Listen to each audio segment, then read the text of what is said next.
TV पर कृष्ण बनकर लोगों का दिल जीता, दुनिया को दिया उपदेश, लेकिन खुद का घर क्यों नहीं बचा पाए महाभारत के कृष्ण। 15 साल में टूटी पहली शादी, फिर आईएएस लड़की से किया प्यार और 10 साल बाद खत्म हुआ रिश्ता, अब कोर्ट से लगा रहे गुहार। कौन है आईएएस स्मिता भारद्वाज, जिनके चक्रव्यूह में खुद फंस गए महाभारत के कृष्ण? 2 मिनट में समझिए पूरी इनसाइड स्टोरी। महाभारत के कृष्ण, जिनके आदर्शों को हर सनातनी मानता है, आज भी लोग नीतीश भारद्वाज को भगवान कृष्ण समझते हैं। बच्चे से लेकर बुजुर्गों तक हर कोई इस चेहरे को पहचानता है, लेकिन टीवी के कृष्ण अब अपने बच्चों से मिलने के लिए तरसते हैं। शास्त्र भी इस बात के गवाह हैं कि जो भी इस दुनिया में आया है वो परिवार के बंधन में उलझ गया है, चाहे वो खुद भगवान राम क्यों ना हो। रामायण के राम अरुण गोविल और महाभारत के कृष्ण नीतीश भारद्वाज ऐसे 2 किरदार हैं जिन्हें आज भी लोग भगवान मानते हैं। नीतीश भारद्वाज की कहानी भी ऐसी है, खुद एक किरदार बनकर हजारों परिवारों की जिंदगी बदल दी। लोग इन्हें भगवान की तरह पूजते हैं, लेकिन अपना घर ही महाभारत के कृष्ण नहीं बचा पाए। पहली शादी 15 साल में टूट गई। महाभारत के कृष्ण को इसके बाद आईएएस लड़की से प्यार हुआ, बच्चे हुए, लेकिन अब वही आईएएस लड़की से अपनी जान बचाने के लिए कृष्ण मोदी के मुख्यमंत्री से मदद मांग रहे हैं। मामला कोर्ट तक पहुंच गया है। आईएएस स्मिता भारद्वाज कौन है, जिनके चक्रव्यूह में महाभारत के कृष्ण फंस गए हैं? पहले उनके बारे में जान लीजिए, उसके बाद आगे की कहानी विस्तार से बताएंगे। 90 के दशक में जब नीतीश भारद्वाज घर घर महाभारत के कृष्ण बनकर छा चुके थे, हर किसी को यही लगता था कि अगर कहीं भगवान होंगे तो उनका स्वरूप ठीक ऐसा ही होगा।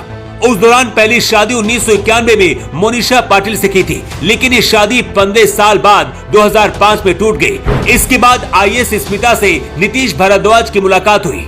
स्मिता 1992 बैच की आईएएस अधिकारी है और मध्य प्रदेश कैडर में कार्यरत है। मध्य प्रदेश में इस वक्त बीजेपी की सरकार है, जहां मोहनलाल यादव मुख्यमंत्री हैं। दोनों की मुलाकात फैमिली फ्रेंड्स के जरिए हुई थी। शुरुआत दोस्ती से हुई, लेकिन आईएएस स्मिता को धीरे धीरे महाभारत के कृष्ण से प्यार हो गया।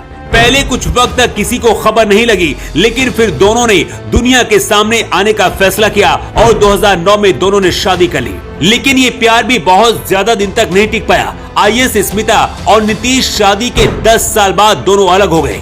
दोनों की 2 बेटियां हैं। महाभारत के कृष्ण का आरोप है कि आईएएस स्मिता बेटियों से मिलने नहीं देती और उनकी प्रॉपर्टी पर कब्जा चाहती हैं, उन्हें प्रताड़ित भी करती हैं।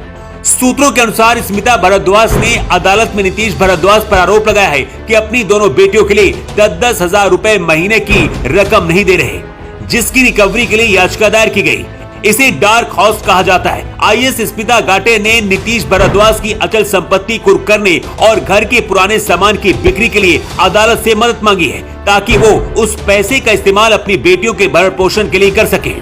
स्मिता का ये भी आरोप है कि नीतीश तलाक के नाम पर उनसे पैसे की डिमांड कर रहे हैं। तो अब सवाल है कि आखिर इस रिश्ते का आगे क्या होगा, तो अब इसे भी समझिए। मामला अदालत में चल रहा है। आईएएस पत्नी के चक्रव्यूह में अब नीतीश भारद्वाज फंस गए, कोर्ट से मदद की गुहार लगा रहे हैं।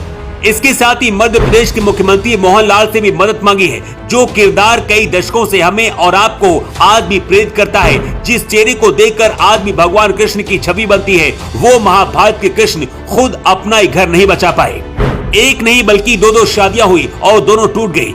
हालात ऐसे बन गए कि मेंटल टॉर्चर और पारिवारिक कलह तक बात पहुंच गई है। वैसे आईएएस स्मिता और महाभारत के कृष्ण के बीच चल रहे पारिवारिक महाभारत को लेकर आप क्या कहना चाहेंगे और आपके हिसाब से कौन सही है? अपनी राय आप कमेंट बॉक्स पर लिखकर जरूर दें।